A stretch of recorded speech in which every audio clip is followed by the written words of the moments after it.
चलो, good afternoon everyone. तो last class में हम लोग कौन सा चैप्टर देख रहे थे? D and F block element.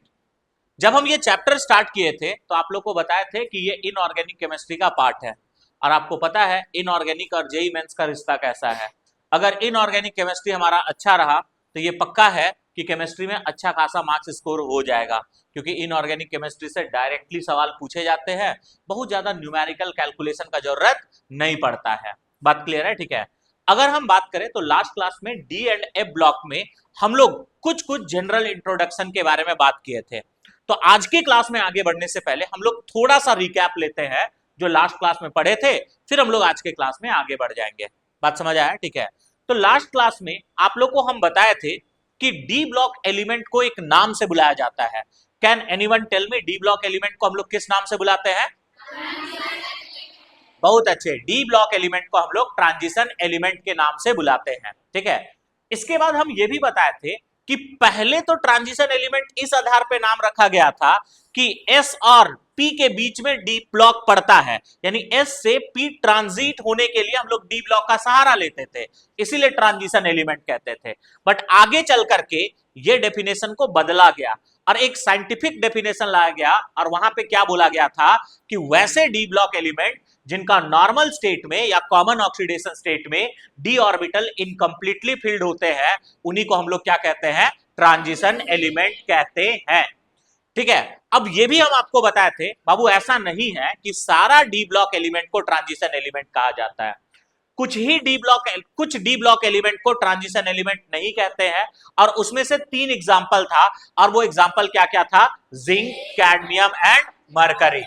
ठीक है। फिर हम आपको ये भी बताए थे कि जिंक, कैडमियम और मरकरी को ट्रांजिशन एलिमेंट क्यों नहीं कहते हैं, क्योंकि जब ट्रांजिशन एलिमेंट का डेफिनेशन का बात किया जाता है तो क्या कहते हैं?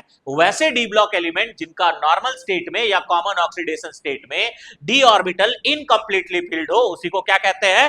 Transition element.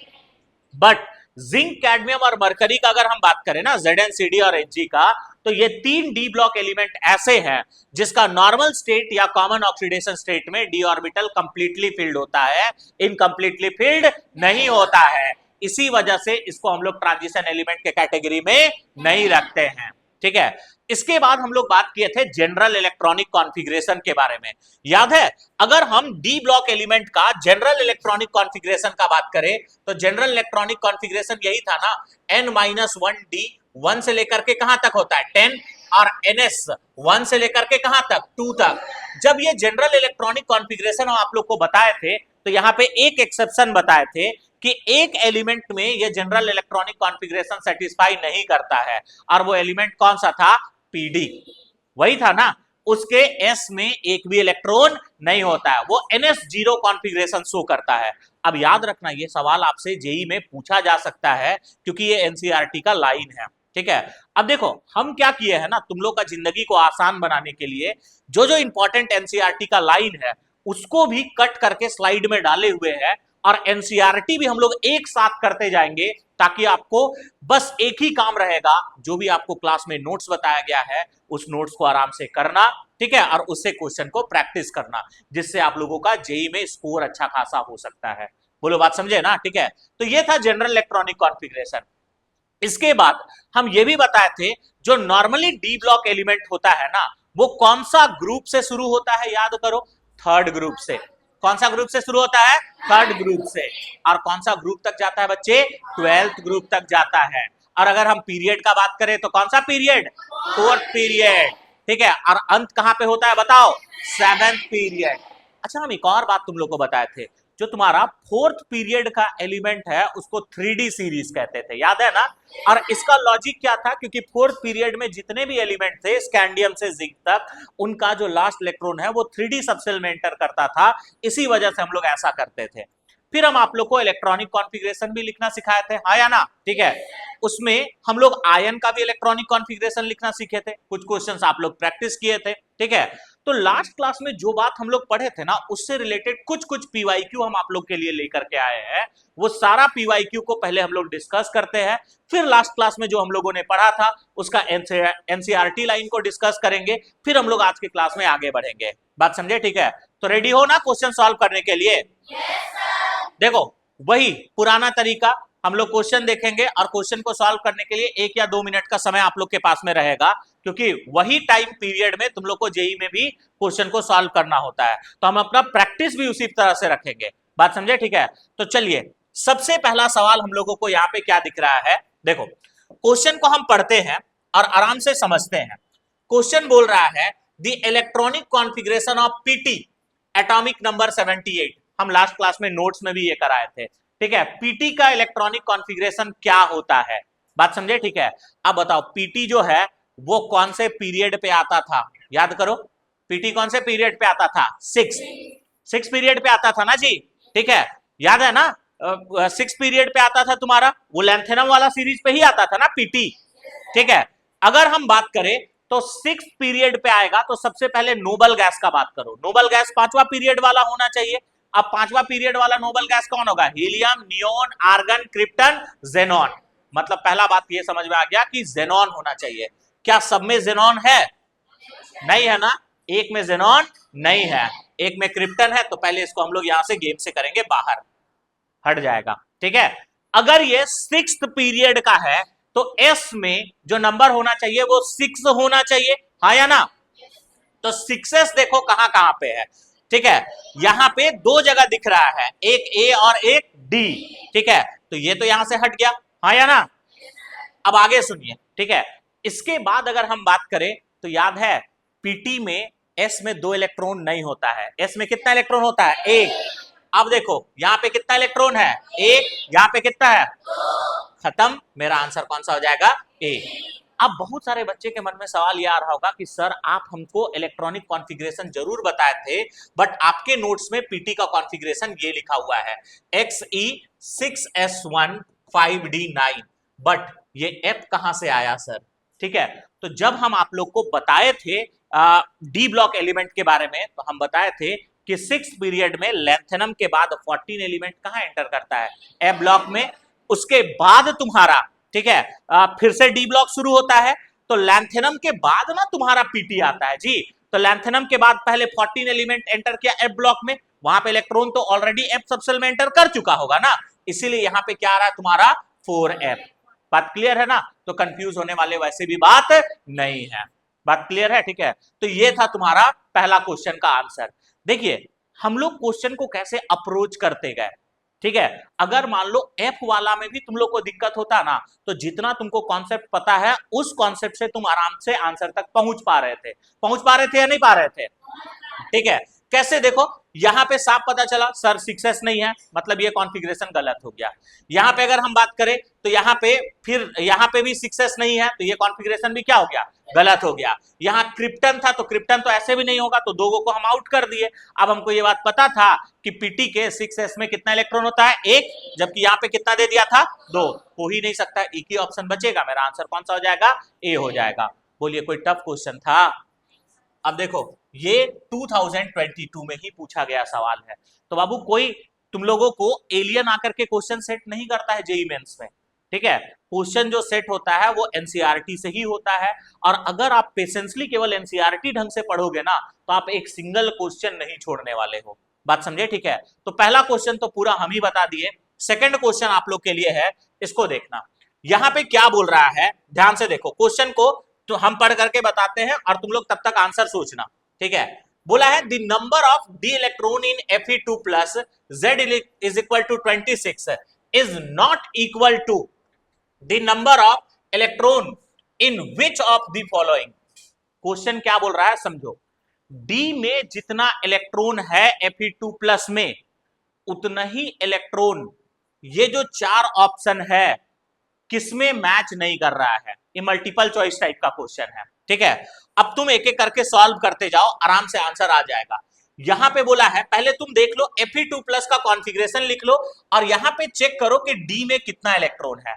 अब याद है Fe2 प्लस का कॉन्फ़िगरेशन लिखने में हम पहले क्या सिखाए हैं तुम लोग को? क्या का कॉन्फ़िगरेशन लिखना? Fe का Fe का कॉन्फ़िगरेशन लिखना है ना, ठीक है। आर्गन तो हम लोग कॉन्फ़िगरेशन लिखने के टाइम यूज करते हैं ना। Fe का कॉन्फ़िगरेशन क्या था, पहले हम Fe का बात कर लेते हैं। अरे Fe का कॉन्फ़िगरेशन ये था सर, आर्गन 4s2 3d6, बोला या ना, यही था या नहीं था, ठीक है। अच्छा एक बात बताओ जी, 2+ अगर हमको बनाना है तो कितना इलेक्ट्रॉन निकालना होगा, 10, कितना, 2 इलेक्ट्रॉन निकालना होगा ना। इलेक्ट्रॉन हमेशा इनर सेल से निकाला जाता है, हाँ या ना, तो किससे निकाला जाता है, मेरा आउटर सेल 3D है, हाँ या ना, कौन है, अरे तुम लोग तो सीख गए यार अब, ठीक है। तो इसका कॉन्फ़िगरेशन क्या हो जाएगा, बोलो, आर्गन 4s0 3d6, यही होगा ना।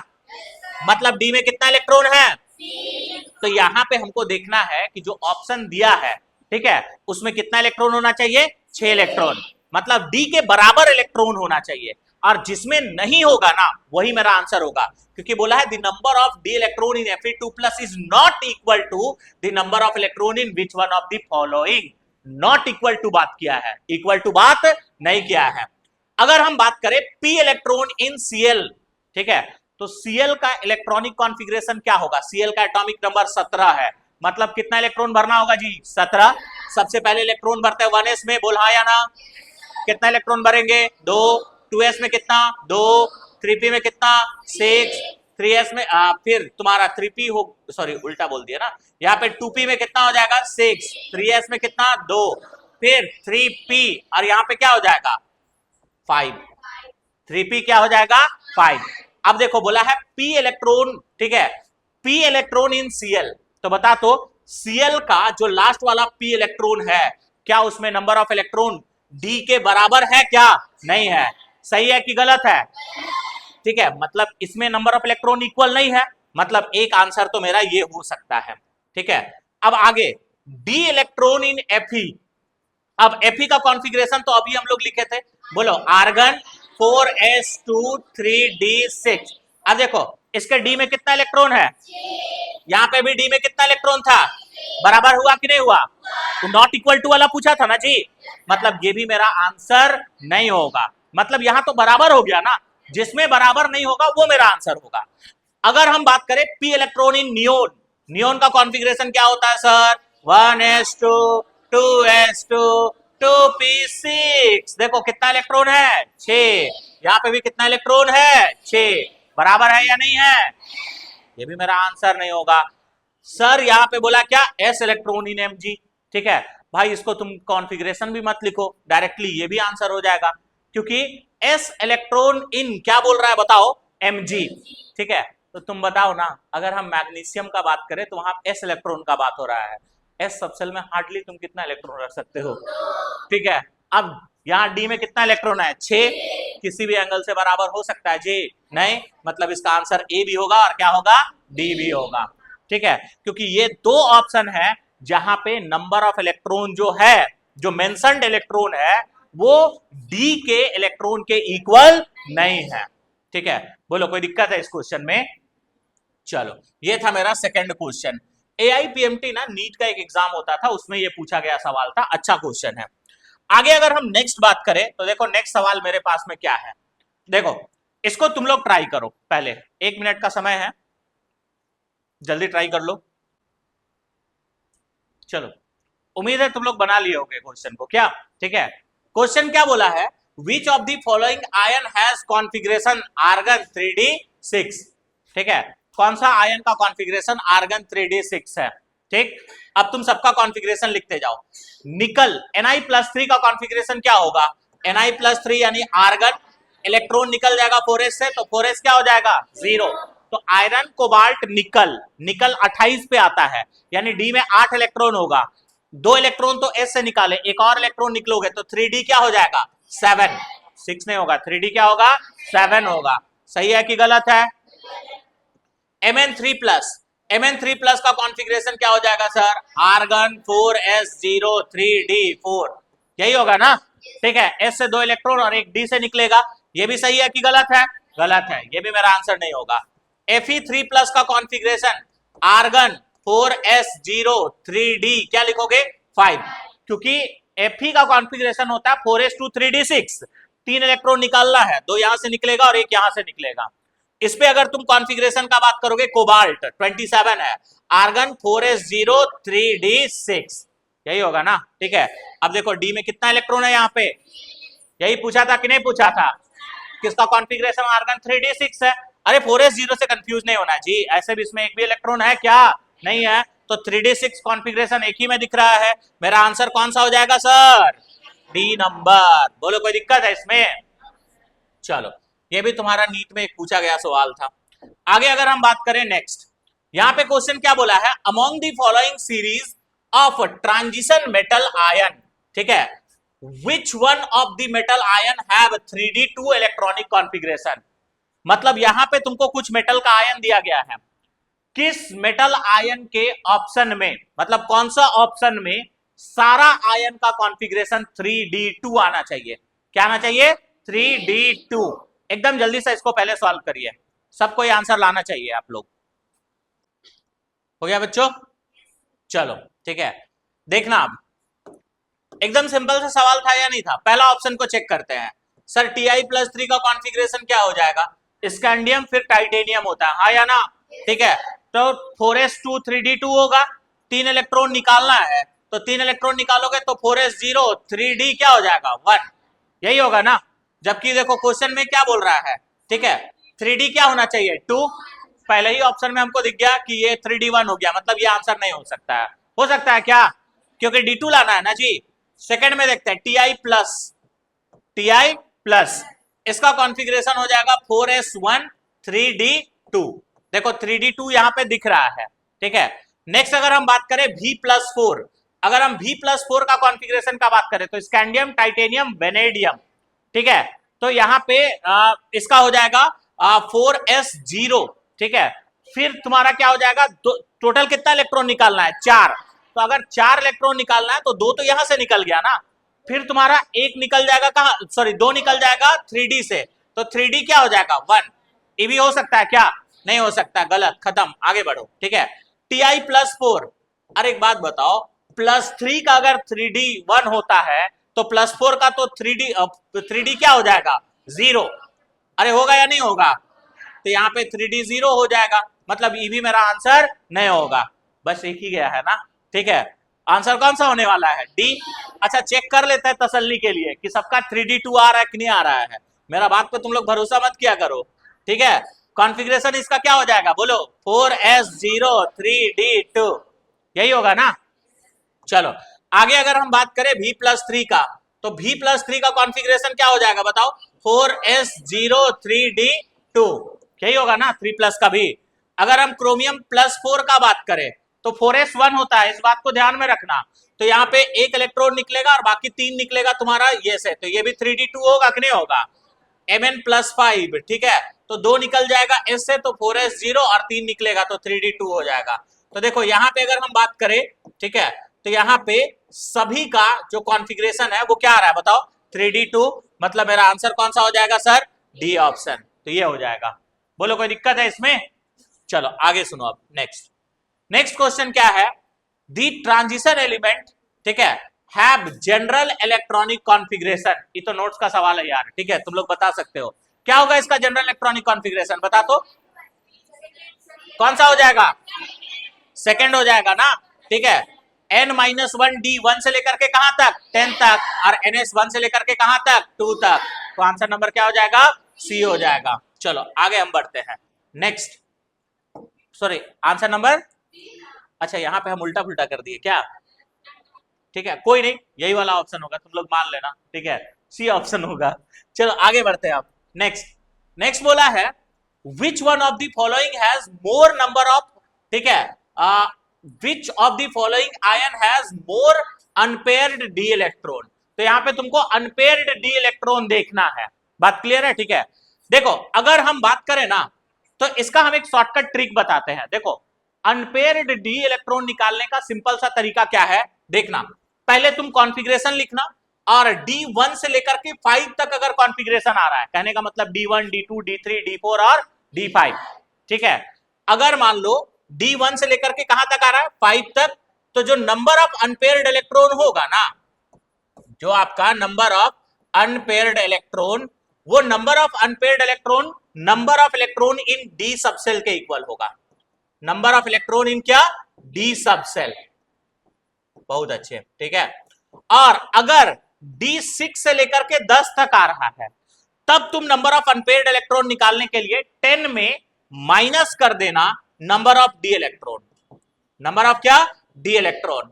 ये एक सिंपल सा तरीका है जिससे तुम आराम से, ठीक है, तुरंत नंबर ऑफ अनपेयर्ड इलेक्ट्रॉन निकाल सकते हो। डब्बा डब्बा बनाने का जरूरत नहीं पड़ेगा। अब देखो Zn2 प्लस का कॉन्फ़िगरेशन क्या हो जाएगा, 4s13d10, यही होगा ना। अब यहां पे नंबर ऑफ अनपेयर्ड इलेक्ट्रॉन निकालो, 10 माइनस 10 दैट इज कितना आ जाएगा, 0। चलो n+3 यहां पे आ गया, ठीक है। ये तुम्हारा थोड़ा सा डिफिकल्ट करेगा। n+3 डिफिकल्ट कुछ नहीं करेगा, उतना आप लोग को आता ही है। n+3 का अगर बात करोगे तो नाइट्रोजन का इलेक्ट्रॉनिक कॉन्फ़िगरेशन क्या होता है, नाइट्रोजन का एटॉमिक नंबर होता है 7, ठीक है। तो इसमें अगर तुम कॉन्फ़िगरेशन का बात करोगे तो हो जाएगा 1s2 2s2 2p3, ठीक है, यही होगा ना। 3 इलेक्ट्रॉन निकालना है तो 2p क्या हो जाएगा बताओ, 0।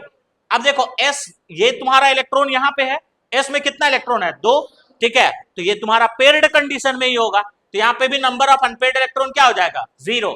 अगर हम Fe2+ का बात करें तो Fe2+ का कॉन्फ़िगरेशन अभी कुछ देर पहले बताए थे, 4s03d6, यही होता है ना sir. Number of unpaired electron 10-6 that is 4 हो जाएगा। और Cu+ का कॉन्फ़िगरेशन क्या हो जाएगा बताओ, 4s03d10, यहां पे भी 10-10 दैट इज कितना हो जाएगा, 0। तो सबसे ज्यादा नंबर ऑफ अनपेयर्ड इलेक्ट्रॉन किसमें दिख रहा है बताओ तो, ठीक है, Fe2+ में। यहां पे भी तुम्हारा बोला है B, C और इसको क्या कर लेना, D। तो आंसर नंबर कौन सा हो जाएगा, C, Fe2+। बोलो बात समझे ना, ठीक है। तो ये था। आगे अगर हम नेक्स्ट बात करें तो देखो, जो बात हम आप लोग को बताए थे वो सारा एनसीईआरटी के लाइन में कैसे लिखा हुआ है।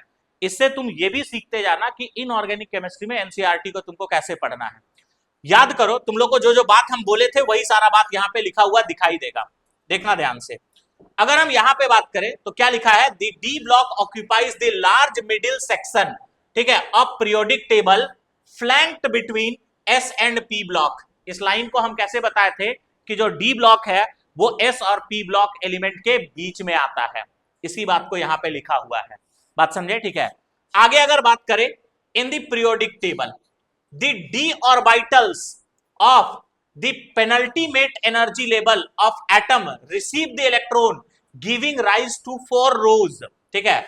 इसका मतलब क्या है, इसको देखो, जब भी हम डी ब्लॉक का बात करें तो आखिरी वाला इलेक्ट्रॉन हमेशा कहां पे भरा जाता है, डी सबसेल, सबसे बाहर वाला डी सबसेल में भरा जाता है।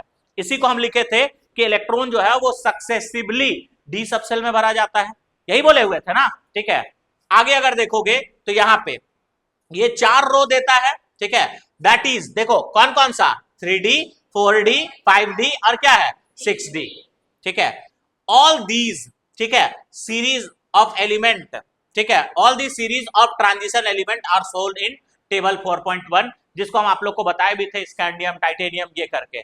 तो देखो जो बात हम आप लोग को बताए थे पोजीशन के बारे में, वही बात को यहाँ पे लिखा है कि नहीं लिखा है, लिखा हुआ है। तो ऐसे करके तुमको एनसीईआरटी को भी पढ़ना है। हालांकि हम मैक्सिमम चीज क्लास में ही करा देंगे, तुम लोग का काम होगा कि नोट्स को केवल अच्छे से करते जाना, बात समझे, ठीक है। आगे सुनो नेक्स्ट। अगर हम नेक्स्ट बात करें तो जनरल इलेक्ट्रॉनिक कॉन्फ़िगरेशन और इलेक्ट्रॉनिक कॉन्फ़िगरेशन के बारे में देखो, in general electronic configuration of outer orbital of these element is n-1d ns, 1 से लेकर के कहां तक, 2 तक। क्वेश्चन भी पूछा हुआ था, ये बात हम आप लोग को बताए भी थे। अब देखो यहाँ पे क्या लिखा हुआ है, देखना ध्यान से, ठीक है। एक्सेप्ट कौन, पीडी, बोले थे ना, where its electronic configuration is 4d10 5s0, याद आया कुछ, ठीक है। नेक्स्ट यहां पे है दी n-1, ठीक है, stands inner D orbital which में हैव 1 से लेकर के कहां कितना electron, 10 electron, and the outer most ns orbital में हैव 1 और कितना इलेक्ट्रॉन, 2 इलेक्ट्रॉन। यही सब हम तुम लोग को बताए भी थे। आगे देखो, however this general electronic configuration have several exception because of very little, ठीक है, difference between n-1d and ns orbital. इस बात को भी हम बताए थे कि कहीं कहीं पे s का इलेक्ट्रॉन चला जाता है d में, याद है ना, ठीक है। और ऐसा क्यों होता है, क्योंकि n-1d सबसेल और NS सबसेल के बीच में एनर्जी डिफरेंस काफी कम होता है। इसको तुम ऐसे समझ सकते हो, जैसे मान लो कि तुम्हारा बिल्डिंग यहाँ पे है और एक बिल्डिंग यहाँ पे है, ठीक है, दोनों के बीच में डिस्टेंस मान लो अभी इतना है। क्या इस छत में कोई आदमी अगर खड़ा है तो वहां पे छलांग लगा सकता है क्या? काहे नहीं लगा सकता है सर? क्योंकि डिस्टेंस क्या है, ज्यादा, ठीक है। अगर हम बात करें इनके बीच में ऐसा है, ठीक है, तो बताओ अब छलांग लगाया जा सकता है या नहीं लगाया जा सकता है? क्यों लगाया जा सकता है? क्योंकि डिस्टेंस क्या है, कम है। तो उसी प्रकार से n-1d और ns में भी होता है, दोनों के बीच में जो डिफरेंस होता है ना वो काफी कम होता है, ठीक है, जिसके कारण s का इलेक्ट्रॉन कभी स्टेबिलिटी के कारण छलांग लगा करके कहां पहुंच जाता है, d में। इसी बात को यहां पे लिखा गया है, ठीक है। आगे अगर हम बात करें तो further more half filled and completely filled states of orbital are relatively more stable. इसका हम लोग देखे थे कहां पे, क्रोमियम और जिंक में, याद है ना, हाफ फील्ड और फुल फील्ड के कारण इलेक्ट्रॉन जंप करता था, वही लिखा हुआ है। आगे अगर हम बात करें तो a consequence of this factor is reflected in electronic configuration of कहां देखो तो chromium and copper in 3D series. For example, ठीक है, consider the case of chromium जिसका इलेक्ट्रॉनिक कॉन्फ़िगरेशन क्या होता है बताओ, 4s1 3D 5 और configuration instead of 4s2 3D sorry 4s2 3D 4। ये भी हम आप लोग को ये पहले लिखाते थे, फिर गलत किए थे, फिर ये बताए थे। आगे अगर बात करें तो नेक्स्ट बोला गया है द एनर्जी गैप बिटवीन, ठीक है, between the two set of 3D and 4s orbital are small enough to prevent the electron entering the 3D orbital. Similarly in case of क्या, कॉपर, ठीक है, जिसका इलेक्ट्रॉनिक कॉन्फ़िगरेशन क्या होता है, 3D10 4s1 instead of 3D9 4s2, ठीक है। इसके बाद अगर हम बात करें the ground state electronic configuration of outer most orbital of transition element are given. मतलब वो वही इलेक्ट्रॉनिक कॉन्फ़िगरेशन जो हम लोग लिखे थे उसको टेबल के फॉर्म में दिया हुआ है, आप लोग चाहो तो एक बार एनसीईआरटी खोल करके देख सकते हो। अब जो बात हम आप लोग को, ठीक है, एक एक एकदम प्योर लाइन में लिखा दिए थे, उसी को देखो ऐसा पैराग्राफ में देता है, बात समझे, ठीक है। तो इससे तुम लोग को क्या पता चल रहा है कि हम लोग जितना भी बात पढ़ रहे हैं वो एनसीईआरटी में ऑलरेडी लिखा गया है, हम लोग को नोट्स को ध्यान दे करके पढ़ना है और उसी में से क्वेश्चन आएगा, बात समझे, ठीक है। आगे अब हम लोग बढ़ते हैं नेक्स्ट, ठीक है। अगर हम नेक्स्ट बात करें तो नेक्स्ट अब हम लोग को बात करना है स्क्रीनिंग इफेक्ट के बारे में। अब यहां से हम लोगों का आज का लेक्चर पूरा परफेक्ट वे में स्टार्ट होगा, क्योंकि जो हम लोग पहले क्या देखे, पहले हम लोग रिकैप लिए कुछ बहुत, फिर कुछ क्वेश्चंस देखे और लास्ट क्लास में जो पढ़े थे उसका एनसीईआरटी लाइन को डिस्कस कर लिए। देखो अगर तुम डी एंड एफ ब्लॉक का बुक चैप्टर खोल करके देखोगे ना तो स्क्रीनिंग इफेक्ट तुमको इस चैप्टर में नहीं दिया हुआ है। स्क्रीनिंग इफेक्ट हम लोग कहां पे पढ़ते हैं, स्क्रीनिंग इफेक्ट पढ़ते हैं क्लास 11 के पीरियोडिक टेबल में, पढ़ाए भी है, याद है ना, ठीक है। बट यहां पे इसको पढ़ने का जरूरत क्यों है, क्योंकि वापस से हम डी ब्लॉक का कुछ पीरियोडिक प्रॉपर्टी आप लोग को बताएंगे और उस पीरियोडिक प्रॉपर्टी को समझाने के लिए वापस से हम आप लोग को स्क्रीनिंग इफेक्ट यहां पे समझा देते हैं, ताकि एक बार आप लोग का याद भी आ जाए और जब हम पीरियोडिक प्रॉपर्टी आप लोग को समझाने लगे तब आप लोग को कोई भी दिक्कत ना हो। बात क्लियर है, ठीक है। अब एकदम हम आराम से समझते हैं स्क्रीनिंग इफेक्ट को। अगर किसी भी बच्चे को कोई भी दिक्कत है तो आराम से हाथ उठाइएगा और जो भी डाउट है उसको पूछ सकते हैं। चलो अगर हम स्क्रीनिंग इफेक्ट का बात करें तो देखो, अगर हम एटम का डायग्राम ड्रॉ करें तो आप लोग को पता है ना एटम में क्या होता है, बीच में ऐसे न्यूक्लियस होता है, बात क्लियर है, ठीक है। और यहाँ पे ऑर्बिट होगा, ये तुम्हारा इनर सेल हो गया और ये हो गया तुम्हारा क्या, आउटर सेल। अब बात को समझो, ये है मेरा क्या sir, inner shell, inner shell, ठीक है, और ये है मेरा क्या, आउटर सेल, आउटर सेल। अब अगर हम बात करें तो अपना इनर सेल में भी कुछ ना कुछ इलेक्ट्रॉन होगा, तो यहाँ पे भी इलेक्ट्रॉन होगा और यहाँ पे इलेक्ट्रॉन होगा, आउटर सेल में भी कुछ इलेक्ट्रॉन होगा, बात क्लियर है, ठीक है। तो यहाँ पे जो भी चर्चा होने वाला है ना वो आउटर सेल के इलेक्ट्रॉन के ऊपर में होने वाला है, ठीक है। अगर हम आउटर सेल का इलेक्ट्रॉन का बात करें तो इसके ऊपर में दो फोर्स लग रहा होगा, एक इनर सेल का इलेक्ट्रॉन इसको रिपेल कर रहा होगा। रिपेल क्यों कर रहा होगा, क्योंकि हमें पता है लाइक चार्जेस एक दूसरे को रिपेल करते हैं, क्योंकि ये इलेक्ट्रॉन और ये इलेक्ट्रॉन दोनों नेगेटिवली चार्ज होगा और दोनों एक दूसरे को क्या करेगा, रिपेल करेगा। आगे जो न्यूक्लियस है इसको अपने तरफ अट्रैक्ट कर रहा होगा। क्यों अट्रैक्ट कर रहा होगा सर, क्योंकि न्यूक्लियस के पास है पॉजिटिव चार्ज और इलेक्ट्रॉन के पास क्या है, नेगेटिव चार्ज, ठीक है। इसका मतलब हमको यह समझ में आ रहा है कि जो मेरा आउटर इलेक्ट्रॉन भैया है, इसके ऊपर में दो फोर्स लग रहा है, और वो दो फोर्स कौन कौन सा लग रहा है? एक लग रहा है रिपल्सन, क्या लग रहा है सर? रिपल्सन। और दूसरा लग रहा है क्या? अट्रैक्शन। दूसरा क्या लग रहा है? अट्रैक्शन। बात समझे? ठीक है, अब आगे सुनो। ठीक है, देखो ये क्या चाह रहा है ना, ये न्यूक्लियस चाह रहा है कि उस इलेक्ट्रॉन को अपनी तरफ बुला ले, अट्रैक्ट कर ले, बट जैसे ये इसके तरफ अट्रैक्ट होना चाहता है, ये इनर सेल का इलेक्ट्रॉन कहता है कि भागो यहां से। बात क्लियर है? ठीक है, मतलब हम बोल सकते हैं कि अंदर वाला इलेक्ट्रॉन जो है वो चाहता ही नहीं है कि ई न्यूक्लियस जो है ये इलेक्ट्रॉन को अपने तरफ खींच पाए। बात समझे? ठीक है, तो इस इनर इलेक्ट्रॉन के वजह से क्या न्यूक्लियस का पूरा फोर्स बाहर वाले इलेक्ट्रॉन पे एक्ट कर पाएगा? जी नहीं कर पाएगा। मतलब तुम क्या बोल सकते हो कि अंदर वाला इलेक्ट्रॉन जो है ना, वो शील्ड के जैसा काम कर रहा है, कवच के जैसा काम कर रहा है, और वही शील्ड के वजह से जो आपका न्यूक्लियस है उसका कंप्लीट फोर्स, ठीक है, आउटर सेल के इलेक्ट्रॉन पे एक्ट नहीं कर पा रहा है। इसी फेनोमेना को हम लोग बोलते हैं स्क्रीनिंग या शील्डिंग इफेक्ट। बात समझे? ठीक है, अब इसको तुम लोग फील करो एक एग्जांपल से। ठीक है, हम लोग क्लास 11th में भी ये एग्जांपल लिए थे। जैसे मान लेते हैं कि ये एक बहुत बड़ा ग्राउंड है, ठीक है, और यहां पे, ठीक है, मान लेते हैं एक स्टेज बनाया गया है, ठीक है, और यहां पे कोई फिल्म स्टार आने वाला है, कोई हीरो आने वाला है। बात समझे? ठीक है, अब तुम बताओ ना, तुम्हारे घर के पास में अगर कोई हीरो आने वाला है तो सब कोई को मन करेगा कि वहां पे उसको जाकर के देखे। ठीक है, ऑब्वियसली तुम लोग को भी मन करेगा उसको जाकर के देखने का। ठीक है, तो तुम लोग क्या सोचे कि मान लेते हैं अभी हॉस्टल में नहीं रहते हो, तुम लोग कोई ट्यूशन वगैरह या फिर कोई स्कूल में पढ़ते हो जहाँ पे 3 बजे छुट्टी हो जाता है, तो वो हीरो आने वाला था 4 बजे। ठीक है, तुम लोग का स्कूल छुट्टी होता है 3 बजे। अब हमको पता चल गया कि तुम लोग पढ़ाई लिखाई छोड़ करके हीरो का दर्शन करने जाने वाले हो। हम क्या किए, तुम लोग को स्कूल बुलाए प्यार से, ठीक है, बोले हाँ बाबू तुम लोग को हम छुट्टी दे देंगे 3 बजे। ठीक है, बट तुम लोग को फिर हम क्या किया, हम लोग को, हमको तो पता चल चुका था, हम क्या किए उस दिन कि तुम लोग को 3 बजे छुट्टी देने के बजाय दिए छुट्टी 4 बजे। बात क्लियर है? ठीक है, अब 4 बजे तो वहां नाचना गाना स्टार्ट हो चुका होगा। ठीक है, तुम लोग सोचे थे 3 बजे सर छुट्टी देंगे, तुरंत दौड़ करके जाएंगे और यहाँ फ्रंट सीट लेकर के बैठ जाएंगे और पूरा सामने से देखेंगे। बात समझे? ठीक है, अब एक बात बताओ, तुम लोग पहुंचे 4 बजे, बोलो फ्रंट सीट मिलेगा क्या?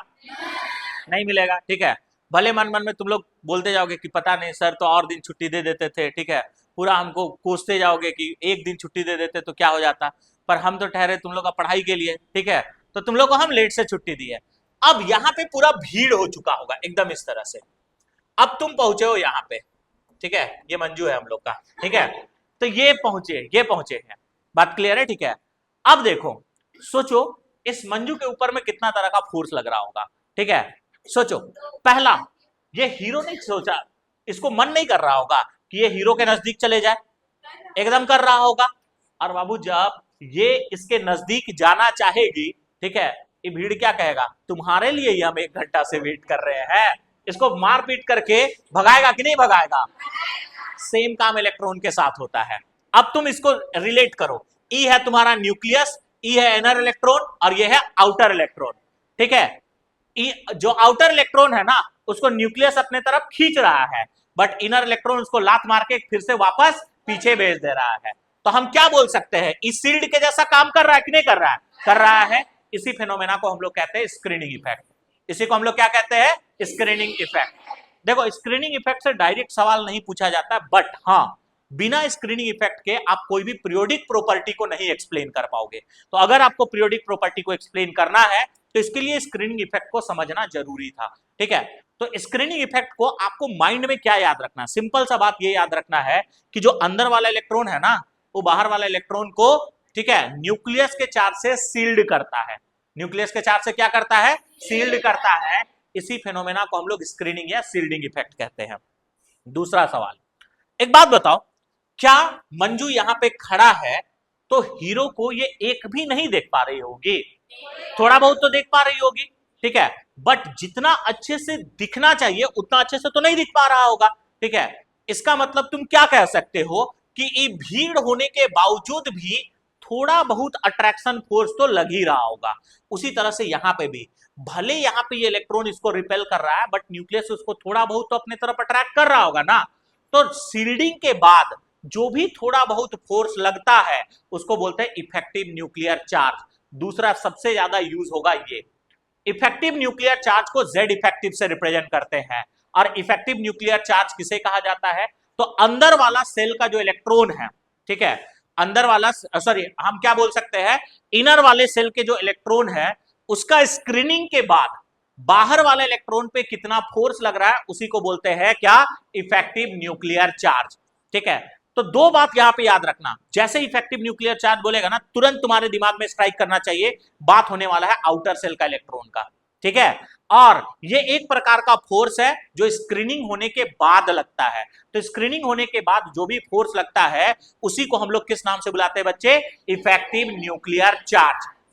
अब तुम सोचो, यहां पे अगर हम बात करें तो ये भीड़ है, ठीक है, और यहां पे मंजू खड़ा है। अब ये क्या देखती है कि यहां पे नर्सरी क्लास का बच्चा बैठा हुआ है, ठीक है, उस केस में क्या होगा सिनेरियो? सोचो तो। ऑब्वियसली इसको उठा उठा करके वो फेंक देगी और तुरंत यहाँ पे आगे चली जाएगी। ठीक है, ऐसा क्यों हुआ बताओ तो? ऐसा इसलिए हुआ क्योंकि अंदर वाला जो इलेक्ट्रॉन है, अंदर वाला जो आदमी लोग है वो कमजोर है। मतलब तुम क्या बोल सकते हो कि अंदर वाला आदमी लोग अगर कमजोर हुआ, ठीक है, तो बाहर में फोर्स बढ़ जाता है। ठीक है, इसी को अब इलेक्ट्रॉन से रिलेट करो। अगर अंदर वाला इलेक्ट्रॉन कमजोर हुआ, बात समझे? ठीक है, तो उस केस में क्या होगा? अंदर वाला इलेक्ट्रॉन अगर कमजोर होगा तो बाहर वाले इलेक्ट्रॉन के ऊपर में फोर्स क्या कर जाएगा? बढ़ जाएगा। यानी स्क्रीनिंग अगर पुअर होता है तो जेड इफेक्टिव बढ़ जाता है। अब तुम सोचो ना, यहां पे मान लो ग्रेजुएशन का बच्चा लोग खड़ा हुआ है, ठीक है, उस केस में वो उठा उठा के फेंकने सकेगी क्या? नहीं। ठीक है, मतलब अगर अंदर लोग स्ट्रांग हुए तो उसके ऊपर में फोर्स ऑटोमेटिकली क्या करेगा? घट जाएगा। इसका मतलब अगर हम एक सिंपल सा सवाल आप लोग से करें कि स्क्रीनिंग और जेड इफेक्टिव के बीच में कैसा रिलेशन, डायरेक्टली या इनवर्सली, तो क्या आंसर करिएगा? इनवर्सली ना। इनवर्सली कहने का मतलब क्या है? सर जितना ज्यादा स्क्रीनिंग होगा ना, जेड इफेक्टिव उतना ही क्या होगा?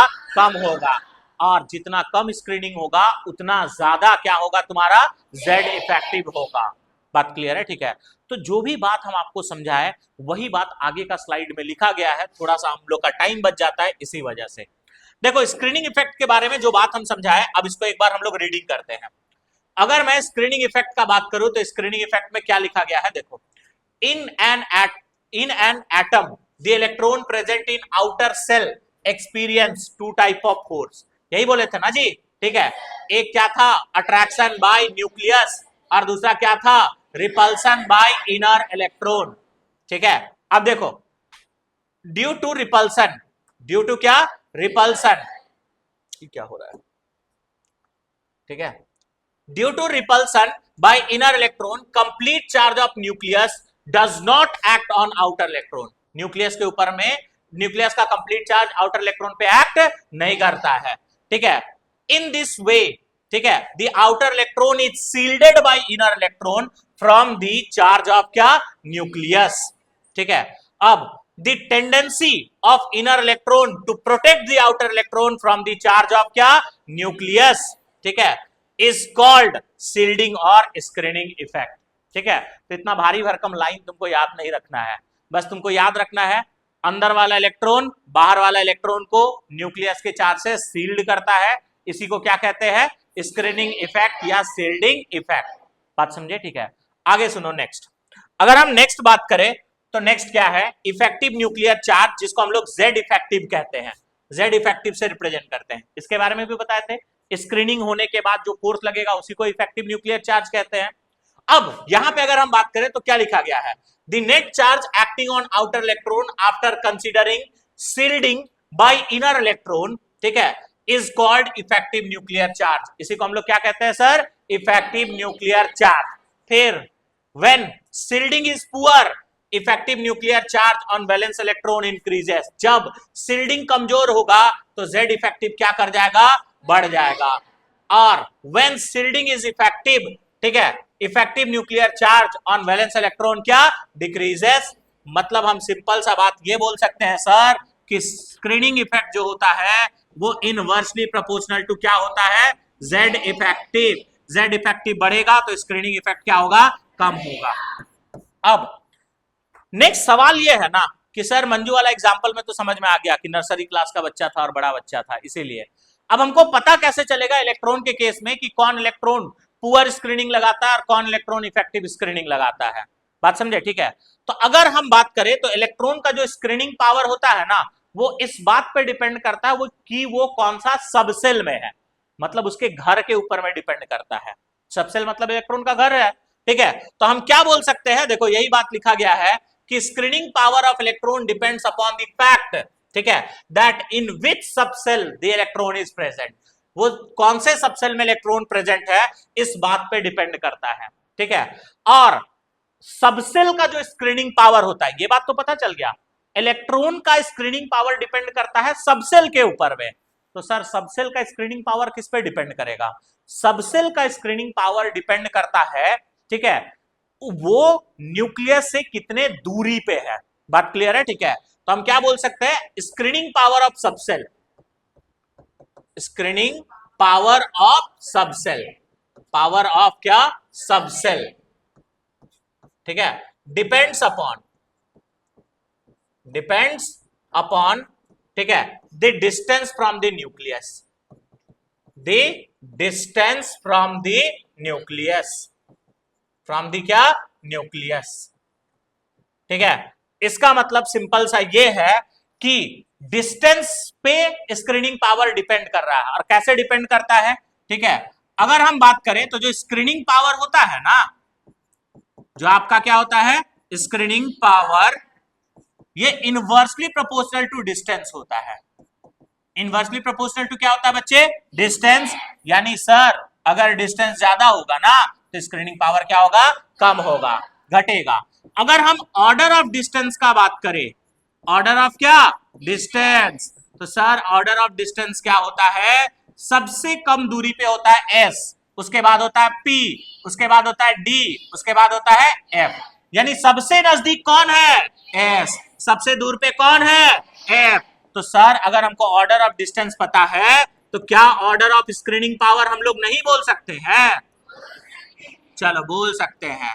तो अगर हम ऑर्डर ऑफ स्क्रीनिंग पावर का बात करें सर, तो हमको क्या पता है? डिस्टेंस ज्यादा, स्क्रीनिंग पावर कम। ठीक है, डिस्टेंस कम, स्क्रीनिंग पावर ज्यादा, तो सबसे कम डिस्टेंस तो S का है, तो S का स्क्रीनिंग पावर क्या होगा? सबसे ज्यादा, फिर P, फिर D, फिर F। बोलो बात समझे?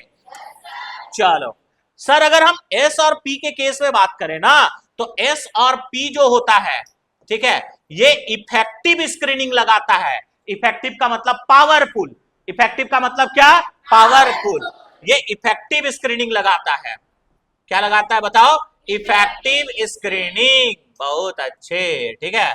और नेक्स्ट अगर हम बात करें डी एंड एफ के बारे में, तो डी और एफ जो है वो पुअर स्क्रीनिंग लगाता है। कैसा लगाता है? Poor screening. अब पुअर का मतलब गरीब मत समझ लेना जी, ठीक है।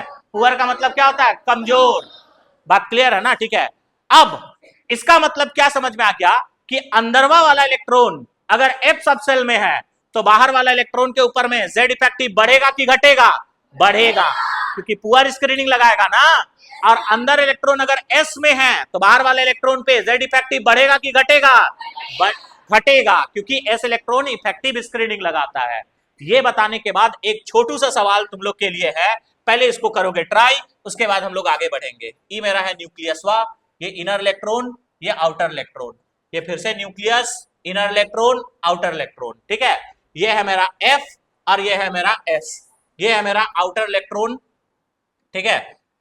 अब इस पे जो इफेक्टिव न्यूक्लियर चार्ज लग रहा है इसको हम बोल रहे हैं Z इफेक्टिव 1, और यहाँ पे आउटर इलेक्ट्रॉन है, इसके ऊपर में जो इफेक्टिव न्यूक्लियर चार्ज लग रहा है इसको कह रहे हैं Z इफेक्टिव 2।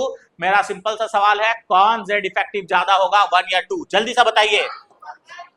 फिर तुम लोग गलती कर रहे हो, ऑब्वियसली 1 क्या होगा? ज्यादा, और 2 क्या होगा? कम। अरे ये पावरफुल और ये कमजोर, गरीब स्क्रीनिंग लगाएगा ना, ठीक है। तो यहाँ Z इफेक्टिव 1 जो होगा वो ग्रेटर देन क्या होगा? Z effective 2। बाबू इसको याद रखना, क्योंकि आगे आने वाला डी एंड एफ ब्लॉक में जितना भी पीरियोडिक प्रॉपर्टी एक्सप्लेन करेंगे, हम हर जगह आप लोगों के लिए Z इफेक्टिव और स्क्रीनिंग इफेक्ट को लेंगे ही लेंगे। बोलो, स्क्रीनिंग इफेक्ट या जेड इफेक्टिव में किसी भी बच्चे को कोई दिक्कत है क्या? नहीं ना, ठीक है। तो चलो एक बार समराइज करते हैं। हम लोग क्या देखे? ई है न्यूक्लियस, ई है इनर इलेक्ट्रॉन, ई है आउटर इलेक्ट्रॉन, ठीक है। तो ये जो तुम्हारा इनर इलेक्ट्रॉन है, ये आउटर इलेक्ट्रॉन को न्यूक्लियस के चार्ज से क्या करता है? सील्ड। इसी को हम लोग क्या कहते हैं बताओ? Screening effect. बात समझे, ठीक है। फिर हम लोग क्या देखे थे कि स्क्रीनिंग, इसके सील्डिंग के बाद बाहर वाला इलेक्ट्रॉन के ऊपर में जो भी न्यूक्लियस का फोर्स लगेगा उसको क्या कहते हैं? इफेक्टिव न्यूक्लियर चार्ज, जिसको जेड इफेक्टिव से रिप्रेजेंट किया जाता है। अगर अंदर वाला इलेक्ट्रॉन हुआ कमजोर, ठीक है, तो बाहर वाले इलेक्ट्रॉन के ऊपर में जेड इफेक्टिव क्या करता है?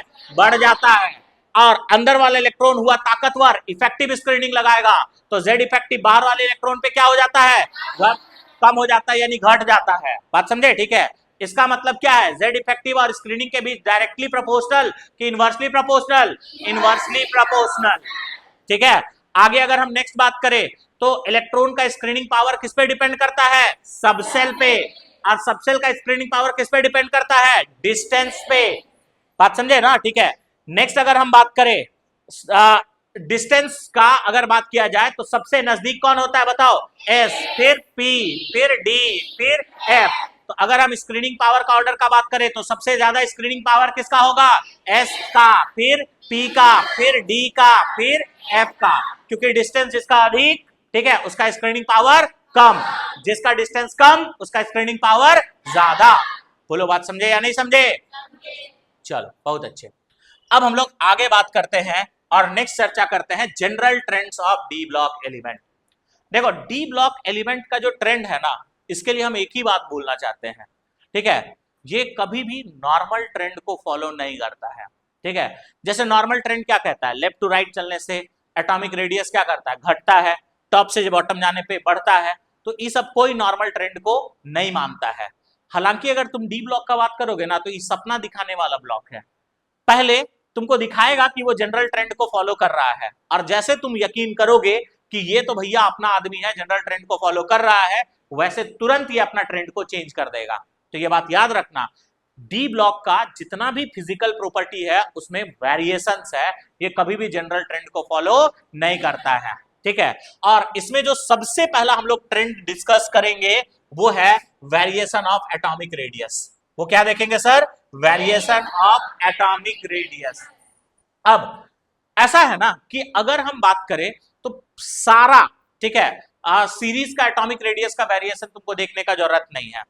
तुम एक सीरीज का देख लो, सेम वेरिएशन तुमको बाकी में भी दिखाई देता है। और अपने लिए सबसे ज्यादा इंपॉर्टेंट 3D है, जो हम पहले भी तुम लोग को बता चुके हैं, ठीक है। अगर हम 3D सीरीज का बात करें तो 3D सीरीज का सबसे पहले वेरिएशन ऑफ एटॉमिक रेडियस हम लोग देखने वाले हैं along the period. Along the क्या देखेंगे? पीरियड। चलो बहुत अच्छे। और अलोंग दी पीरियड में भी सबसे पहले हम बात करते हैं 3D सीरीज का। सबसे पहले क्या चीज का बात करते हैं? 3D series. बाबू अगर हम 3D सीरीज का बात करें ना, तो 3D सीरीज में कौन कौन सा एलिमेंट आता है? चलो गाना गाओ। Scandium, titanium, vanadium, chromium, manganese, iron, cobalt, निकल, कॉपर, जिंक। यही होता है ना? गाना गा लिया ना तुम लोग? चलो अब यहां पे वेरिएशन क्या होता है, बात को समझो, ठीक है। अगर हम वेरिएशन का बात करें ना, तो जब तुम स्कैंडियम से मैंगनीज तक जाओगे, स्कैंडियम से मैंगनीज तक क्या करोगे? जाओगे। तो देखो दो फैक्टर काम करता है, एक काम करता है स्क्रीनिंग और दूसरा काम करता है जेड इफेक्टिव। हम एक्सप्लेन भी करेंगे, आराम से बात को समझो। तो यहां पे क्या होता है ना बाबू, यहां पे जो स्क्रीनिंग इफेक्ट होता है वो कम होता है। अब तुम बताओ, अगर सर स्क्रीनिंग इफेक्ट कम है तो जेड इफेक्टिव ज्यादा नहीं हो जाएगा? ठीक है, क्योंकि हम लोग को पता है दोनों एक दूसरे के इनवर्सली प्रोपोर्शनल होता है। दूसरा कांड होता है यहाँ पे आयरन, कोबाल्ट, निकल में। यहां पे क्या होता है सर? तो यहाँ पे स्क्रीनिंग इफेक्ट ना जेड इफेक्टिव के बराबर हो जाता है। बात समझे, ठीक है। और लास्ट में क्या होता है सर? तो लास्ट में ये होता है कि स्क्रीनिंग इफेक्ट जो है ना वो बढ़ जाता है, ठीक है। मतलब ये है कि लास्ट में स्क्रीनिंग इफेक्ट जो है वो ज्यादा हो जाता है, तो जेड इफेक्टिव क्या हो जाता है बताओ? कम। अब तुम बात को सुनो, ठीक है। अब तुम लोग बताना साइज कहां से कहां घटेगा, कहां से कांस्टेंट होगा और कहां से बढ़ेगा।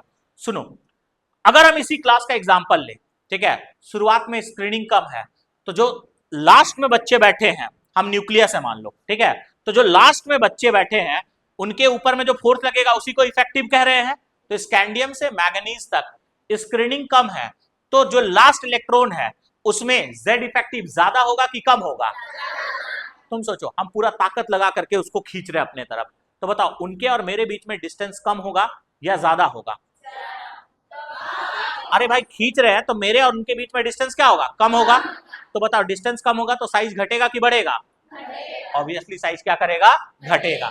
यानी स्कैंडियम से मैग्नीज तक जो मेरा एटॉमिक रेडियस है वो क्या करता है सर? डिक्रीज करता है, डिक्रीज करता है, ठीक है, घटता है।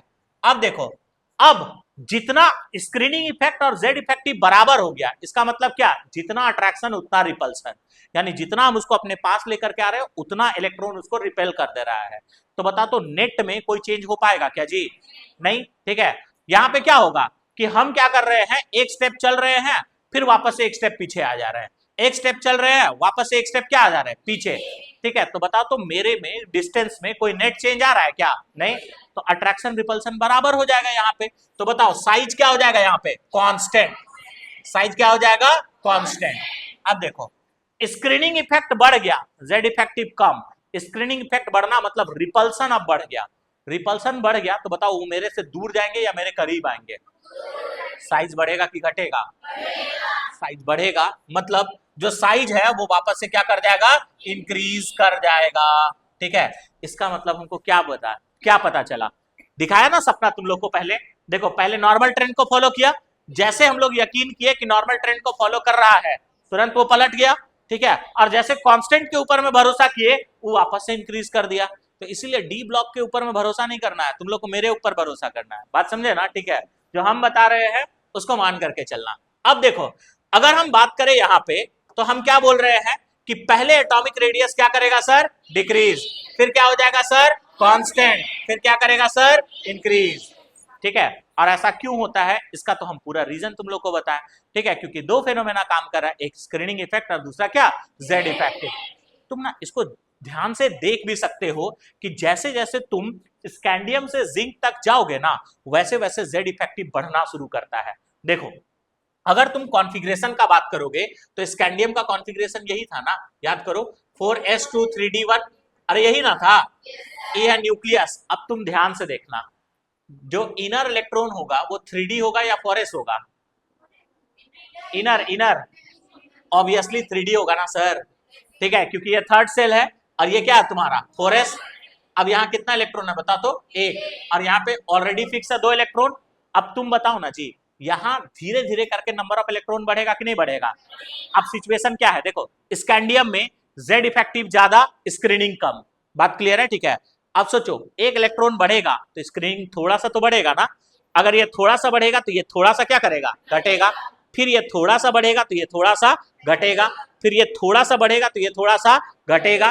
फिर एक समय आएगा जब बराबर हो जाएगा, ठीक है। अब फिर से इलेक्ट्रॉन रखना छोड़ दिए क्या? नहीं, ये फिर से बढ़ जाएगा और ये क्या कर जाएगा? घट जाएगा। इसीलिए ऐसा होता है। बात समझे? ठीक है। अब जो बात हम आपको समझाए, ठीक है, उसी को हम लिखने से बचने के लिए पहले ही लिख देते हैं, ठीक है, ताकि मेरा थोड़ा सा मेहनत कम हो जाए और तुम लोग का मेहनत बढ़ जाए, ठीक है। आगे अगर हम बात करें तो यहाँ पे वेरिएशन ऑफ एटॉमिक रेडियस, यहाँ पे देखो क्या बोला है, as we move from left to क्या? राइट। फ्रॉम स्कैंडियम टू क्या? Manganese. Along the period first of all size क्या करता है बताओ sir? Decreases with increase in Z effective. आगे देखो, then size becomes constant from iron cobalt nickel because screening effect becomes equal to क्या? Effective nuclear charge, यानी Z effective को ही उतना लंबा चौड़ा भाषा में लिखा गया है। आगे अगर हम बात करें तो at last size increases S screening effect increases and Z effective क्या? डिक्रीजेस। यही तो है मेरा अलोंग द पीरियड वेरिएशन। मतलब अलोंग द पीरियड में क्या वेरिएशन? पहले घटेगा, फिर कांस्टेंट, फिर इंक्रीज करेगा। बात क्लियर है? रीजन क्या है? पहले जेड इफेक्टिव ज्यादा होता है, फिर स्क्रीनिंग और जेड इफेक्टिव बराबर हो जाता है, फिर आगे चल करके जेड इफेक्टिव घट जाता है। बस यही काम करना है। बात समझे? ठीक है। अब हम लोग बात कर लेते हैं अलोंग दी ग्रुप वेरिएशन का। किसका बात कर लेते हैं? Along the group variation. तो चलो अलोंग दी ग्रुप वेरिएशन का बात करते हैं। अलोंग दी ग्रुप वेरिएशन सुनिए जरा आप। बाबू अगर हम अलोंग द ग्रुप वेरिएशन का बात करें तो ग्रुप में हम लोग एक ग्रुप का एलिमेंट लेते हैं, ठीक है, थर्ड और फोर्थ वाला लेंगे। अब ध्यान देना, तुरंत समझ में आ जाएगा। यहाँ पे कौन कौन सा आता है, स्कैंडियम, टाइटेनियम, इट्रियम, जर्कोनियम, ठीक है, लैंथेनम, ऑफ्नियम। और इसके ऊपर में एक तारा लगाया जाता है, याद है ना, ठीक है। क्यों लगाया जाता है, ताकि दिन में तुम लोग को तारा दिखाई दे। क्या क्या दिखता है, ऐसा बोलोगे तो कैसे सुनाई देगा। यहाँ गैप होता है कितने एलिमेंट का, 14 एलिमेंट का। और ये 14 एलिमेंट कहाँ एंटर करता है, बोलो सर, एफ ब्लॉक में। इस बात को ध्यान में रखना क्योंकि ये करेगा कांड। बात क्लियर है, ठीक है। अब वापस से डी तो है सपना दिखाने वाला ब्लॉक, ठीक है। हमको पता है टॉप से बॉटम जाने पे साइज क्या करता है, इंक्रीज। यहां पे भी पहले साइज क्या करेगा, इंक्रीज। साइज यहां पे क्या करेगा, इंक्रीज। जैसे तुम करोगे यकीन, ये तुरंत अपने आप को बदल देगा और यहां पे हो जाएगा साइज कांस्टेंट। साइज क्या हो जाएगा सर, कांस्टेंट। ई भैया है मेरा 3D सीरीज, ई है मेरा 4D सीरीज और ये है मेरा 5D सीरीज। अब ऐसा क्यों होता है इसको देखो। देखो 3D से 4D जाते हो ना तो नॉर्मली साइज इसलिए बढ़ता है क्योंकि सेल जुड़ रहा है, ठीक है। तुम सोचो ना, जितना बार सेल का एडिशन होगा, एक ऑर्बिट का एडिशन होगा, ऑब्वियसली साइज क्या करेगा, बढ़ेगा। तो इसी वजह से 3D से 4D जाने पे साइज इंक्रीज करता है। तुम कहोगे क्या बात कर रहे हैं सर, 4D से 5D सीरीज जाने पे सेल गायब हो जाएगा क्या, यहाँ पे भी तो ऐड होगा। हम कहेंगे जरूर ऐड ही होगा, बट देखो यहाँ पे एक एक्स्ट्रा फैक्टर ये 14F ब्लॉक का आ रहा है। होता क्या है, बात को समझो। जब हम 4D से 5D सीरीज जाते हैं ना तो एक नया ऑर्बिट का एडिशन होता है।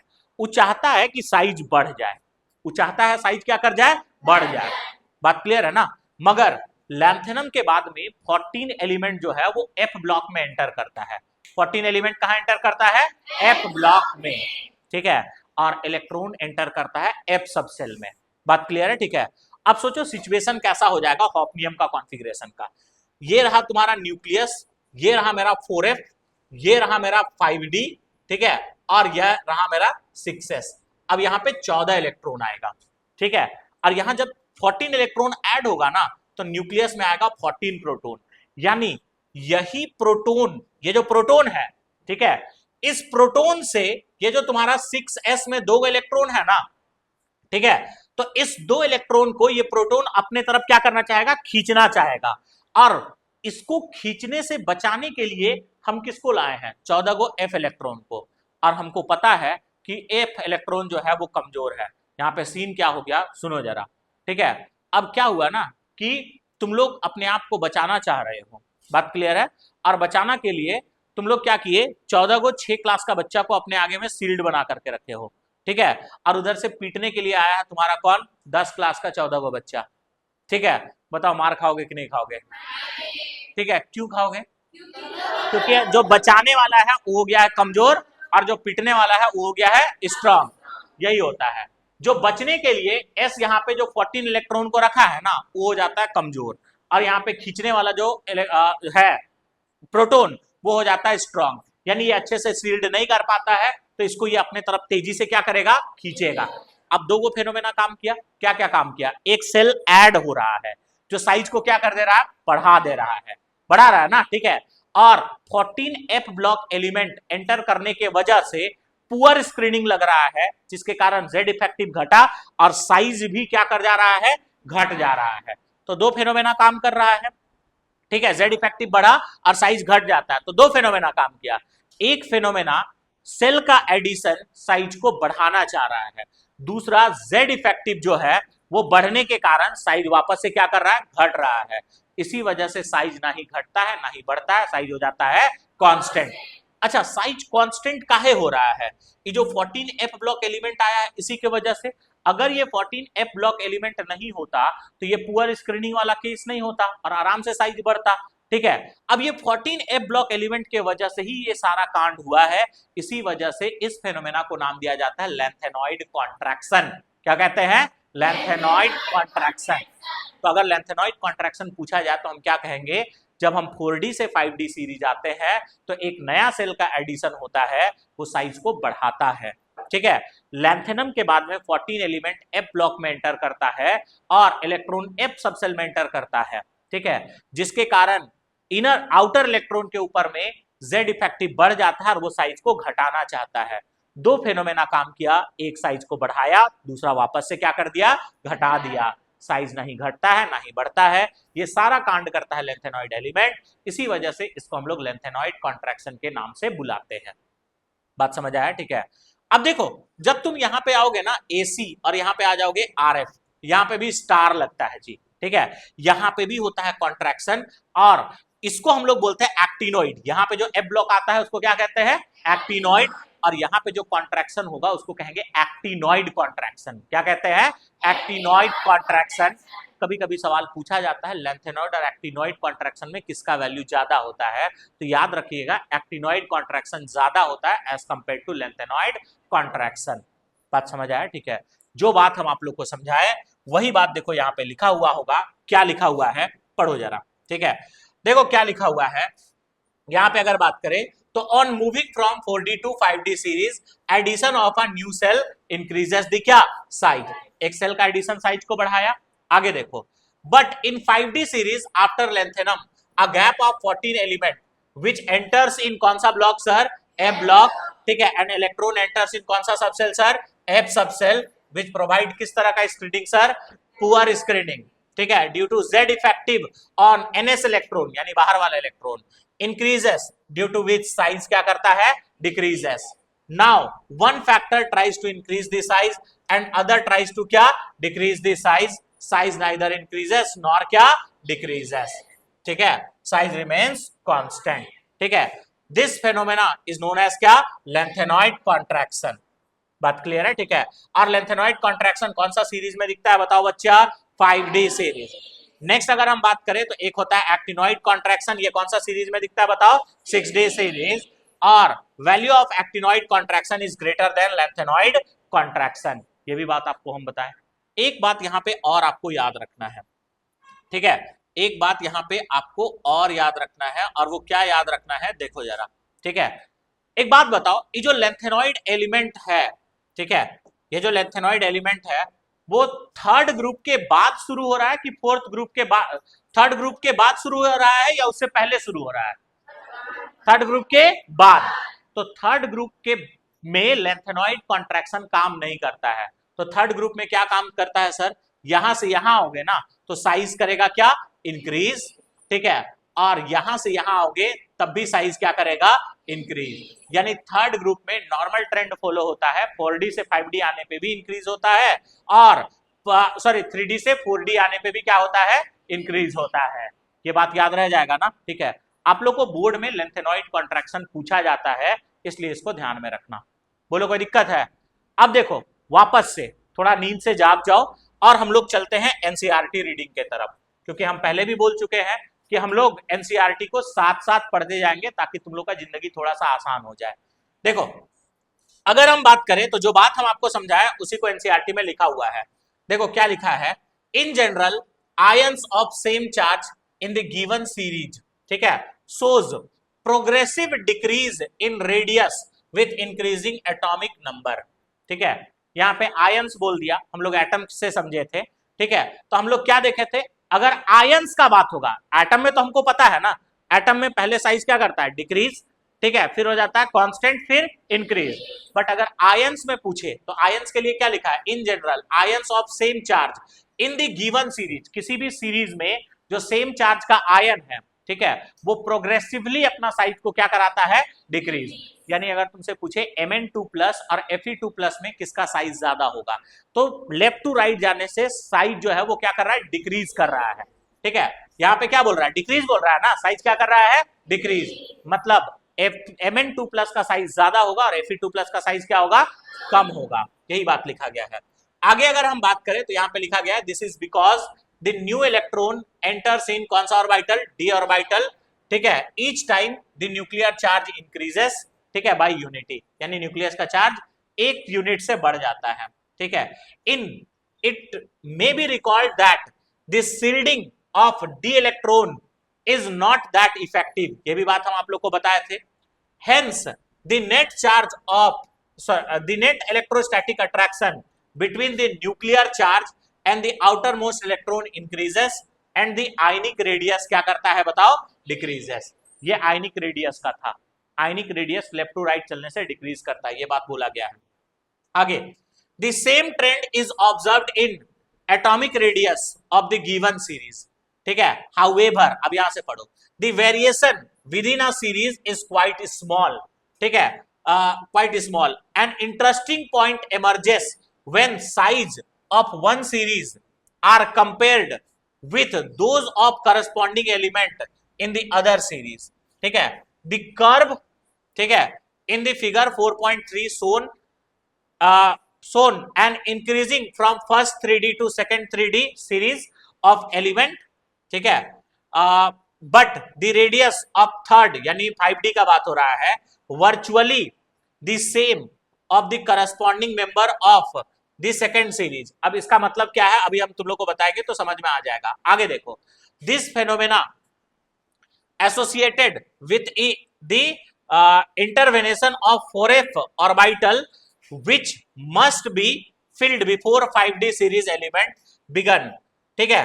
The filling of 4f before 5D orbital result in a regular decrease of atomic radii, इसी को हम लोग क्या कहते हैं बताओ, lanthanoid contraction, which is essential compensate the expected, मतलब वो बेसिकली एक्सपेक्टेड जो साइज इंक्रीज करना है उसको वो वापस से कंपनसेट कर देता है, डिक्रीज कर देता है।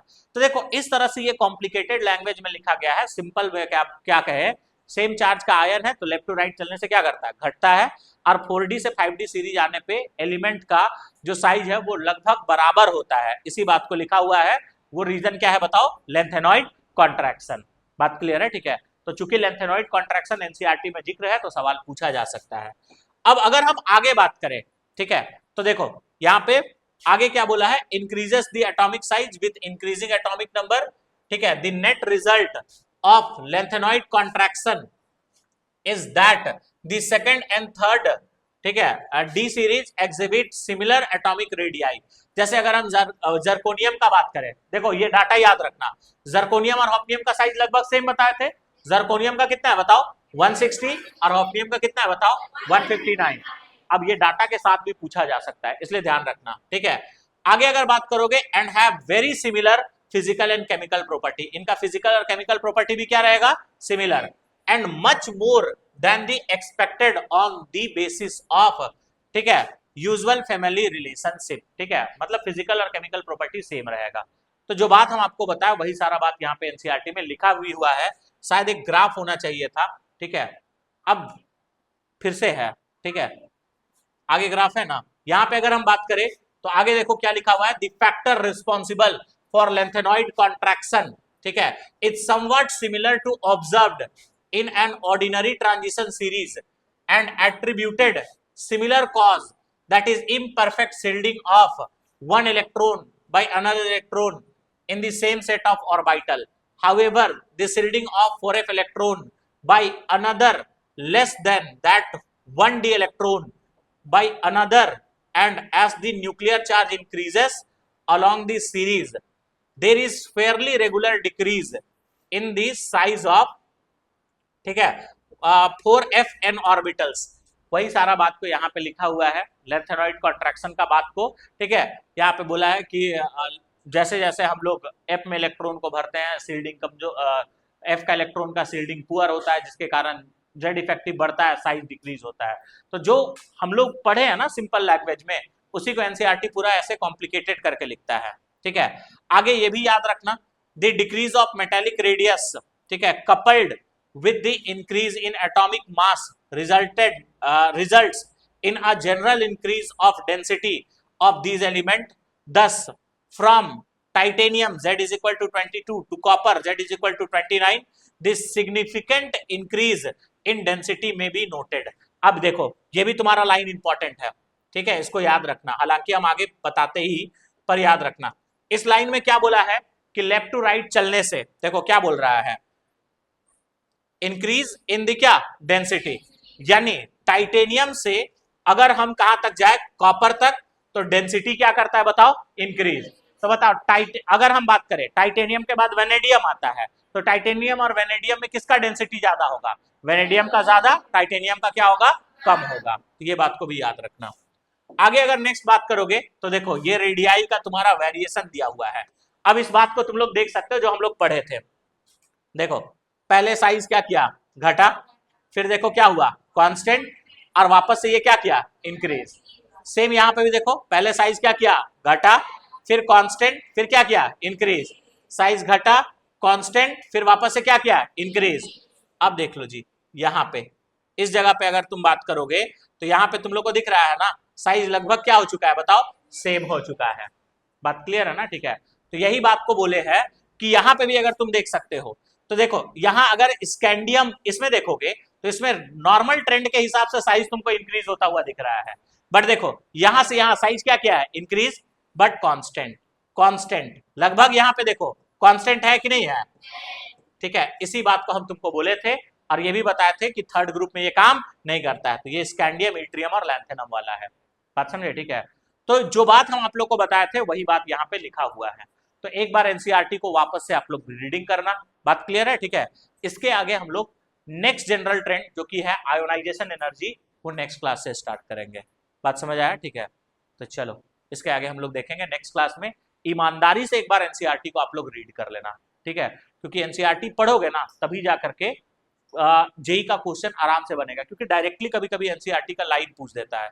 इसी वजह से हम एनसीईआरटी का लैंग्वेज भी तुम लोग को यहीं पे पढ़ा दे रहे हैं, ठीक है। चलो थैंक यू।